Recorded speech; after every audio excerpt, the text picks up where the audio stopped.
ಅಂತ ಇದನ್ನ ಇಲ್ಲಿ ಸಮಾಪ್ತಿ ಮಾಡಬೇಕಾಗಿದ್ರೆ ಸೇಮ್ ಅವರು ಒಂದು ಮಾತನ್ನು ಹೌದಪ್ಪ ಆಗಿರ್ಬೋದು ಅಂತ ಕ್ಷಮೆ ಕೇಳೋದು ಭಾಳ ಉತ್ತಮ ಅಂತ ಒಂದು ಹೇಳ್ತಾ ಈಗ ಈ ಬೇಡಿಕೆ ಒಂದು ಮತ್ತೊಂದು ಮುನ್ನೆಲೆಗೆ ಬಂದಿದ್ದರಿಂದಾಗೆ ಇವತ್ತು ಸ್ವಾಮೀಜಿ ಅವರು ಸಹಿತ ಮೊದಲನೇದಾಗಿ ತಮ್ಮ ಸಮುದಾಯದ ಈಗೇನು 14 ತಾರೀಕು ಕರೆದಿದ್ದಾರೆ ಆ ಚಿತ್ರದ ಮೀಟಿಂಗ್ನಲ್ಲೇ ಅವರೆಲ್ಲ ಮುಖಂಡರು ಕೂಡಿಸ್ಕೊಂಡ ಒಕ್ಕಟ್ಟಿನಿಂದ ಈ ರಾಜಕಾರಣಿಗಳು ದೂರ ಸ್ವತಃ ಈ ಒಂದು ಏನಪ್ಪ ಅಂತಂದ್ರೆ ಈ ಪಂಚಮಸಾಲಿ ಹೋರಾಟದಲ್ಲಿನ ಅಥವಾ ರಾಜ್ಯ ಮಟ್ಟದ ಒಂದು ಏನು ಸಂಘಟನೆ ಇದ್ದಾವೆ ಅವರಲ್ಲಿನ ಇದು ಭಿನ್ನ ಮಾತಾಡ ಇವ್ರು ಬೇಡಪ್ಪ ಅವ್ರು ಬೇಡಪ್ಪ ಅಂದರೆ ರಾಜಕಾರಣಿಗಳೇ ಬೇಡ ಸತ್ಯದ ರಾಜಕಾರಣಿಗಳಿಂದ ಇವತ್ತು ಎಲ್ಲರೂ ಲಾಭ ಮಾಡ್ಕೊಂಡು ನೋಡ್ತಾ ಇದ್ದಾರೆ ಎತ್ತಾಳು ಸಹಿತ ಇವತ್ತು ಏನು ಲೀಡರ್ ಆಗಿದ್ದರೆ ಈ ಮೂಮೆಂಟ್ದಿಂದ ಅನ್ನೋದ್ರಲ್ಲಿ ಎರಡು ಮಾತಿಲ್ಲ ಪಂಚಮಸಾಲಿ ಜನ ನಿಂತಿದ್ದಾರೆ ಅನ್ನೋಂಥ ಒಂದು ಮಾತಾಗಿರ್ಬೋದು. ಅದೇ ಕಾಲಕ್ಕೆ ನಮ್ಮ ನಿರಾಣಿ ಅವ್ರದ್ದು ಇದೇ ಕಾರಣಕ್ಕೆಲ್ಲ ಇವತ್ತು ಲೀಡರ್ ಆಗಿದ್ದಾರೆ, ಅದು ಸುಳ್ಳೇನಲ್ಲ.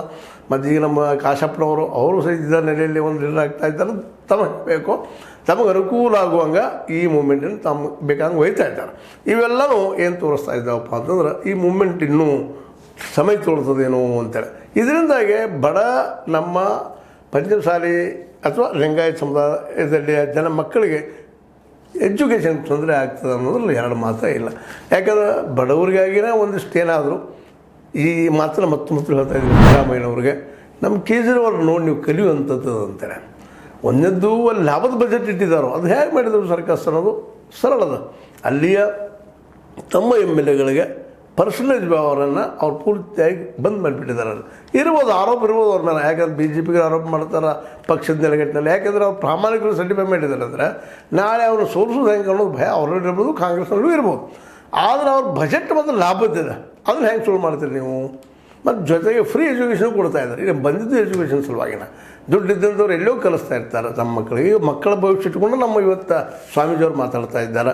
ಮಕ್ಕಳಿಗೆ ಶಿಕ್ಷಣ ಬೇಕು, ನಮ್ಮ ಮಕ್ಕಳು ಬಡ ಮಕ್ಕಳು ಕಲಿಬೇಕು, ನಮ್ಮಲ್ಲಿ ಬಡವರು ಲಿಂಗಾಯತ ಸಮುದಾಯದವನು ಅಂತ ಕಾಳಜಿ ತೋರಿಸ್ತಾ ಇದ್ದಾರೆ. ಜೊತೆಗೆ ಅವ್ರಿಗೆ ಬದುಕಬೇಕಪ್ಪ, ಶಿಕ್ಷಣ ಸಿಗಬೇಕು, ಜೊತೆಗೆ ಉದ್ಯೋಗ ಸಿಗಬೇಕು ಅಂತ ಮಾತಾಡ್ತಾ ಇದ್ದಾರೆ.